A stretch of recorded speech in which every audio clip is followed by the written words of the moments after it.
有一个被诅咒的村子，100多年来一直遵循着生死守恒定律，来一人，走一人，生一人，死一人，100多年来从未改变过。而我很不幸，就生在那个村子里。我们村庄叫水梅坪村，有个山洞叫黄仙洞。水梅坪村四面环山，村里人想要出去，除了穿过黄仙洞，就只能走小木桥。村里人大多都姓杨，据说我们是贵妃杨玉环的后代。当年为了躲避战乱，他们的家族躲进了这深山老林，这里的山寨也因此被称为娘娘寨。好看的精品短篇悬疑恐怖小故事，一口气看到大结局，每天更新。喜欢评论区扣1，无聊扣2。温馨提醒您，正文开始了。我是1980年出生的，出生没多久，我邻居家的老苏婆就死了，死得很蹊跷。为此邻居过来闹，父母不得不赔了好多鸡蛋。我大一点后知道整个村子只有88人，这个数字父母一直在念叨，村里人对此也极为敏感。我经常听到村长口中嘟囔着88人，不能再多了。我问父母原因，他们却闭口不谈。我们村很怪，经常有人娶媳妇，但每次婚礼过后没几天，就会有一群人头上缠着白布，抬着棺材上路，一边走还一边哭。当时好奇的我经常跟在后面看，后来我才知道他们在出殡。这样的次数多了，我就觉得结婚后就要出殡的。为此我上小学后没少被其他村的同学嘲笑。班主任知道我是水梅坪村的，对我的态度也很奇怪，可谓避而远之。当我问起村子里的事情，他也是一副讳莫如深的样子。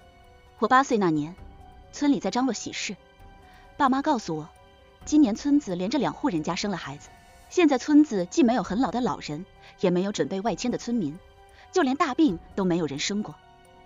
母亲笑眯眯抚摸着我的头，今年的村子应该会挺过这个坎的。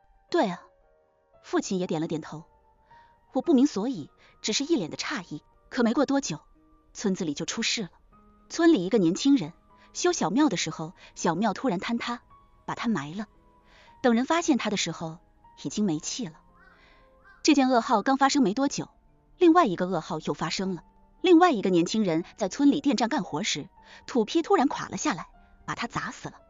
1天之内死了2个年轻人，大家都无法接受。出殡那天，整个村子的人都去了，年轻人的父母哭得死去活来。最让我记忆犹新的是一个身材肥胖，脸上都是高原红的妇女，她扶着棺材，声音嘶哑喊道：儿啊，都是我害了你，你要是不回村，这种事情就不会发生，都是我的错。她一边说着，一边扇自己的耳光，周围的人急忙拉开她，她哭得鼻涕横流，双脚在地上徒劳地踹着，随后坐在地上放声大哭。我看着不明所以，父亲却悄悄拉走了我。我9岁那年，村里老王家的王凯从山外边娶回来一个新媳妇儿，而且怀孕了。婚礼那天，老王格外高兴，但他媳妇脸色却很不好看，他一直板着脸，哪怕是儿媳妇过来敬酒，他也没有好脸色。等王凯婚礼结束，老王媳妇就让他们收拾行李赶紧走，结果王凯不愿意走，还跟他母亲吵了起来。小丽正怀着孕呢，你让她去哪里？别管去哪里，总之别回来。妈，你能别这么封建吗？我听过村里的诅咒，那都是巧合，不能当真的。王凯正说得起劲，就被他母亲捂住了嘴。他母亲一脸警惕看了看四周，确定没人后，他这才压低了声音：这种事情知道就好，别说出来，犯忌讳呢。我不管。王凯一脸烦躁地挥着手臂，恼怒喊道：总之我就是不走，要走也要等我媳妇生完孩子，我们再去城里打工。你这孩子咋就不听话呢？你媳妇留在村里，早晚得出事啊。他母亲说道。王凯不信，直到王凯媳妇生孩子之前，村子里都平平安安的，没有什么祸事发生，大家也都松了一口气。我又听到父母念叨，这一次又要被打破了，可具体打破什么，我并不知道。王凯媳妇生孩子那天，全村人都围在了王凯家，王凯焦急地在外面来回奔走，他母亲比他更着急，他双手合十，对着天空不断地祈祷：老天爷，可怜可怜我们家吧，母子平安，一定要母子平安。他哆哆嗦嗦着，苍白的面孔，身躯不断摇晃着，好像在跳大神。大家焦急等待着，可里面却只有惨叫声，并没有婴儿出生的声音。王凯急了，就要冲进去，可他刚冲过去，就跟接生婆撞个满怀。接生婆摔倒在地上，脑袋磕在台阶上，磕得头破血流。随后他坐在地上哀嚎起来：“逆产，孩子和媳妇都保不住咧！”王凯赶忙冲进屋子。接下来的事情我就不知道了，被母亲急急忙忙地拽回了家。后来我听说，王凯媳妇临盆那天难产大出血，大人孩子都没保住，一尸两命。王凯承受不住打击，整个人浑浑噩噩的。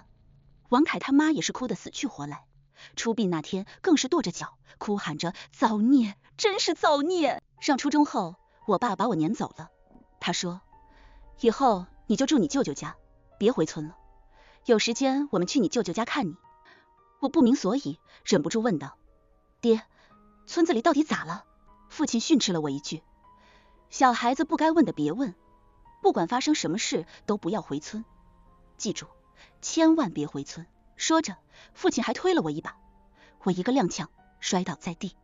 母亲走了过来，心疼地看了我一眼，一脸严肃说道：听你爸的话，安心待在你舅舅家，别回来了，你回来又要死一个。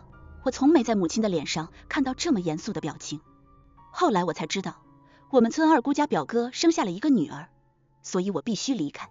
此后的几年，我都住在舅舅家。舅舅对我很好，父母也经常来看我，只是他们都不允许我回去。每次过年的时候，父母都会专程从村子里赶过来，然后跟我一起过年。时间久了，我把舅舅家当成了自己家。有一次学校办事要带户口本，我直接回村了，结果还没到家就撞见急匆匆跑来的父亲，见面就给了我一个耳光。我被打懵了，捂着脸说不出话来。父亲恼怒地看着我：你非要害死你侄女吗？我不是告诉过你不要回来吗？我捂着脸，一脸的茫然。我不明白，我回来一趟怎么成罪过了？可父亲懒得多解释，从屋子拿起户口本扔给了我，让我马上滚。我哭了一路才回到了舅舅家。说起这件事，舅舅却叹了一口气，也没告诉我原因。我因此好长时间都没有跟父母说过话。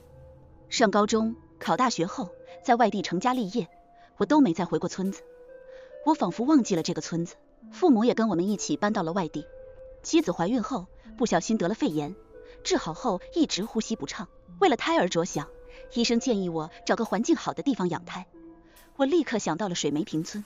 我把这个想法告诉母亲，母亲却说让我等一等，她要去问问村长能不能回去。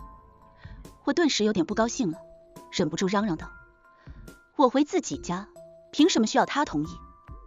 母亲却嘟囔着：这不是怕犯忌讳吗？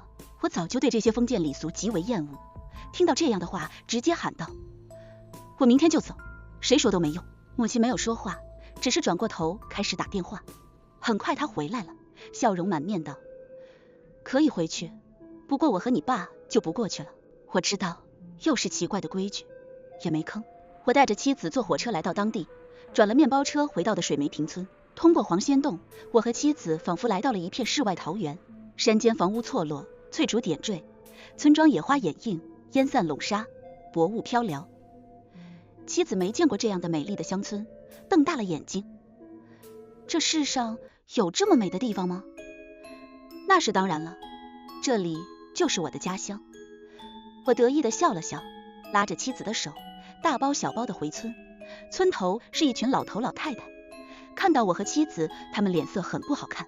我伸出手跟他们打了一个招呼，可他们都不理我，多少让我有点尴尬。怎么回事？妻子诧异问道。没什么。我摇了摇头，勉强平复心情。回到了阔别已久的家里，我感觉很陌生。二姑已经提前替我们收拾好了房间，还答应帮我照顾妻子，这让我感激不尽。二姑却摇摇头，笑着说道：没啥，要不是你，我孙女也不可能活着。我不明所以，愣在了原地。二姑马上意识到什么，笑了笑说道：这几天你要是有事就给我打电话。好。我说着将二姑送出门外。这时二姑目光看了一眼我的身后，突然压低了声音：对了，村子要有什么风言风语，你可千万别往心里去。还有，你媳妇没事就让她待在家里就行，别总出去。我皱了皱眉头说道：二姑，你这话什么意思？我不明白。没什么意思，我先走了。二姑不想解释，匆匆离开了。看着她离去的背影，我微微皱眉，内心明白，恐怕这又跟村里古怪的规矩有关系。此后的几天，我都留在家里照顾妻子。在这里好山好水，妻子呼吸困难的情况明显减轻，让我十分高兴。我去村里唯一的商店买东西，发现店主是我儿时唯一的玩伴胡子。他见我打趣道：杨哥，这些年在那里发财？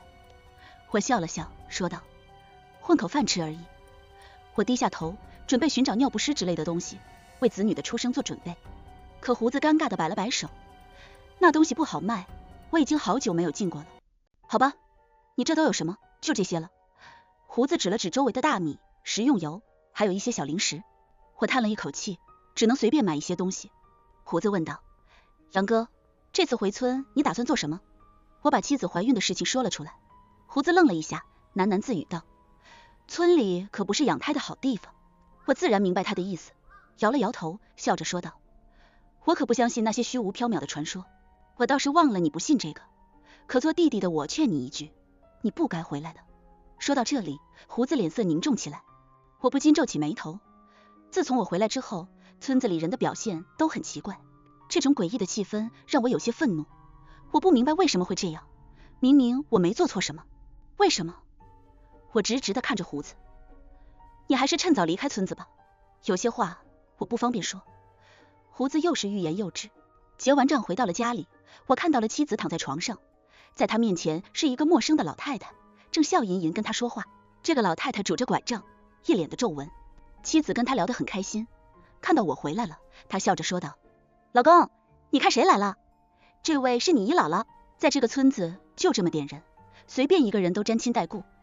我热情的过去给她端茶送水，可不知道为何，看到我回来，姨姥姥的表情很不自然，有种坐立不安的样子。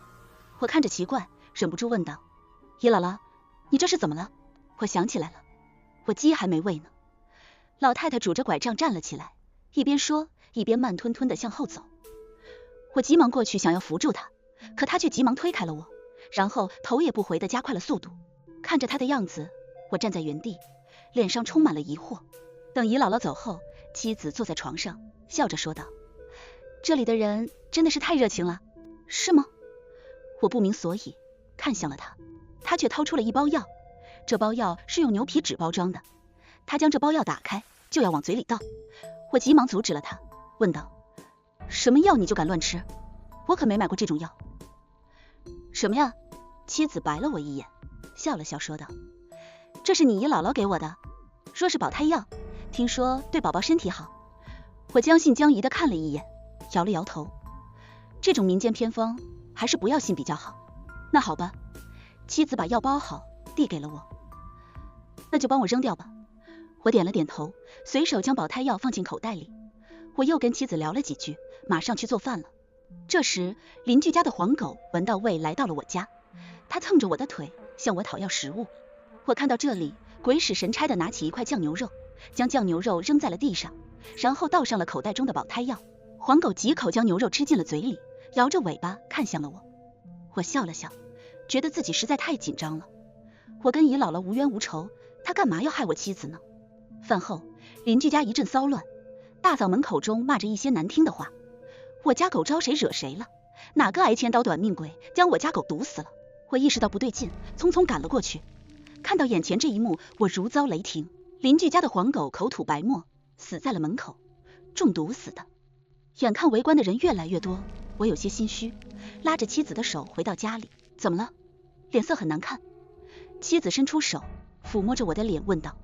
我脸色惊恐，直接说道：我把姨姥姥给你的药喂狗了，狗死了，没想到那老东西会害你。妻子脸色惨白，这怎么可能呢？我跟他无仇无怨。我一咬牙说道：我们报警吧。可妻子却摇了摇头，认真说道：狗是你无意间毒死的，万一他不承认，我们也拿他没办法。你仔细想想，你跟你姨姥姥家有什么仇恨吗？我愣了一下，摇了摇头。我妻子心善，说道：他这么大岁数了，没准儿只是听信了民间偏方，也许不是真的想害我。此事作罢，我提醒妻子别乱吃村子里的东西，但我心里仍有些许不安。第二天，我提着一堆水果去姨姥姥家看她，主要是为了试探。姨姥姥家的子女对我很热情，却不见姨姥姥出来接见。我一问才知道哥屋里躺着呢。我去屋里看他，他却眼神慌张地躲着我。我压低声音在他耳边说道：姨姥姥，我媳妇出事了。我话刚说出口，他的身体便抖了一下，张牙舞爪地喊道：不是我干的，我不知道。看到他的反应，我马上明白了。我也不管他是老人了，生气地抓着他的手质问他：我们两家没仇，你为啥要这么做？姨姥姥浑身颤抖，口齿不清地说着胡话。她说什么我完全听不清楚，可我听到了一个词：88。这时姨姥姥的家人闯了进来，将我拉了出去。等把我拉出去后，姨姥姥的儿子一脸愧疚道：我娘脑子出问题了，你大人有大量，别跟她计较。我站了起来，看向了他：你娘要害死我媳妇，这事你知不知道？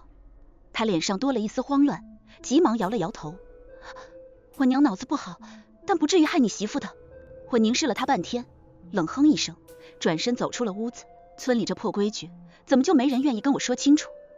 带着这样的悲愤，我直接找到了胡子。胡子正在看店，看到我的时候，马上明白了什么。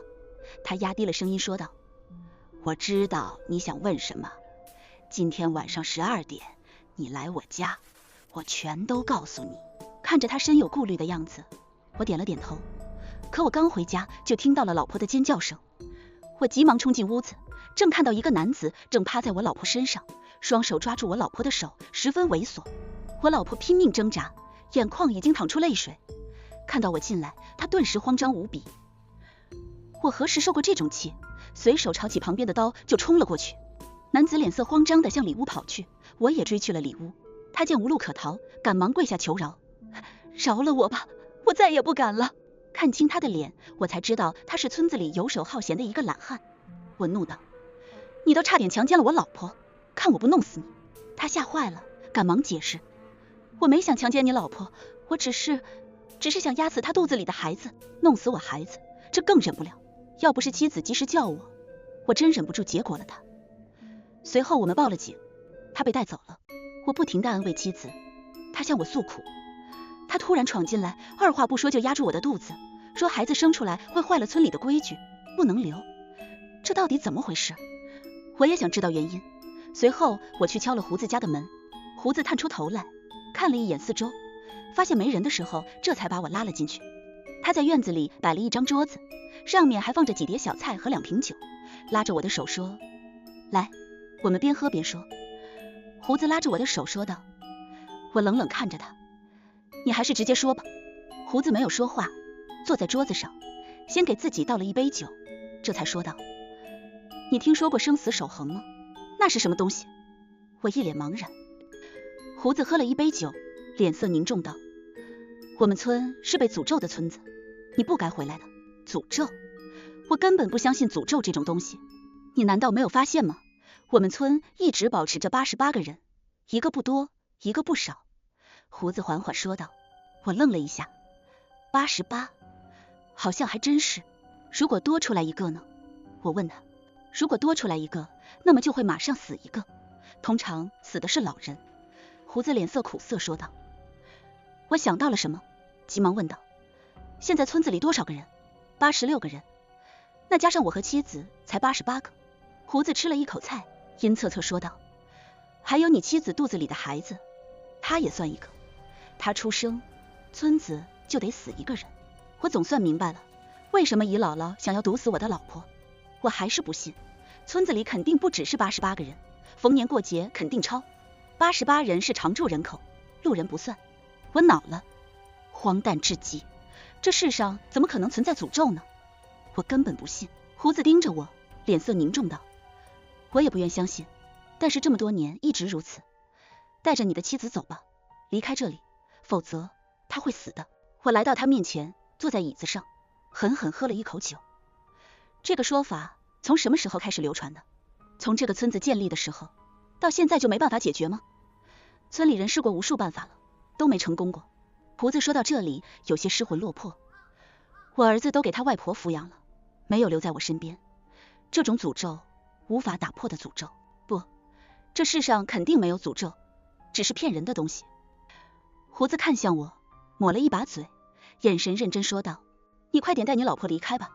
就在今天，村东头老梁一家回村子住了，他还带着媳妇和5岁的儿子。如果你们不走，可能撑不到孩子出生，你们就得出事。我不敢拿妻儿的生命冒险。第2天收拾完，我带着妻子准备离开。出村的路上都是村民，我在人群中看到了老梁一家，他们看我的眼神和善且欣喜。我带着媳妇住进了舅舅家。这一次，我一定要搞清楚村子的诅咒是怎么回事。我每天除了照顾妻子外，还寻找各种文献资料调查村子，结果毫无进展。我怀疑是村里水质问题，结果调查发现水质并没有任何问题，土壤也没有被污染的痕迹，其他邻近的村子也没听说有这方面的民俗说法。唯一能找到的线索就是某地方志上记载，水磨坪村的村民全都是杨玉环的后代，为了躲避乱世而来。至于88人的限制，没有解释。后来我向一个叫王黎的长者朋友求助，他是做历史研究的，结果他非常轻松的就给了我答案。所谓88人，不过是土地承载力的限制而已。在古代，生产力不发达，土地兼并严重，因此老百姓经常要把养不起的子女卖掉或者淹死。水梅坪村的人口一直保持88人上不去，就是这个原因。这说法听起来没错，但是这些年的生产力水平养活几百人都没问题，为何我出生后还依旧是88人？他一时间也答不上来。我把村里发生的各种事跟他一说，他好似有了眉目。你等我来实地考察一下。王黎来了以后，我带着他直接去了村子。他拿着一个笔记，各种研究记笔记。村里人见我回来，脸色不是很好看，我只能解释说带朋友来玩2天就走。王黎跟在我身边，笑了笑说道：封闭产生愚昧，果然还是如此。我有些尴尬，急忙反驳道。王黎带着我在村子里四处乱逛着，逢人便攀谈，询问各种问题。天黑后，他神秘兮兮地叫住我：我带你去一个好地方。什么地方？我一脸的诧异，跟我去就是了。等王黎带着我到他说的地方后，我差点吓得魂飞魄散。他带我来了村子的后山祖坟。王黎笑了笑，一脸得意地说道：你不是想知道诅咒的来源吗？答案就在这儿。说着，王黎带着我一路走，走了许久，找到了一个漆黑的洞口。我惊呆了，我在村里生活这么久都不知道这地方，他竟然能找到。王黎拿着手电往里打，跟我说：进去瞧瞧。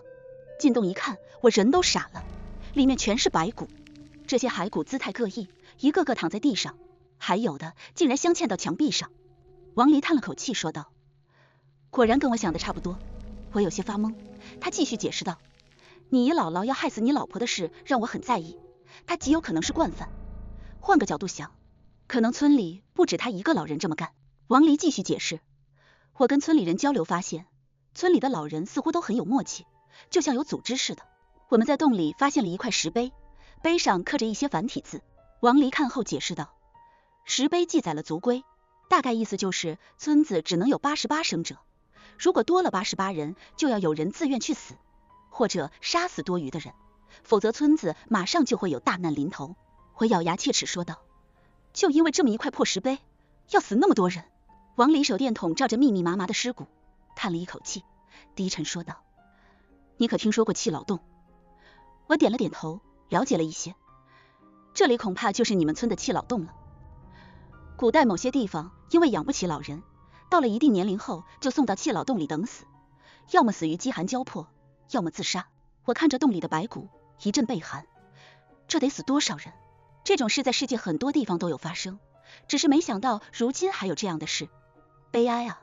我看了其中几具白骨，他们身上的衣物有些眼熟，仔细一想，很像村里曾经莫名死亡或者失踪的人。报警吧，这件事情也该真相大白了。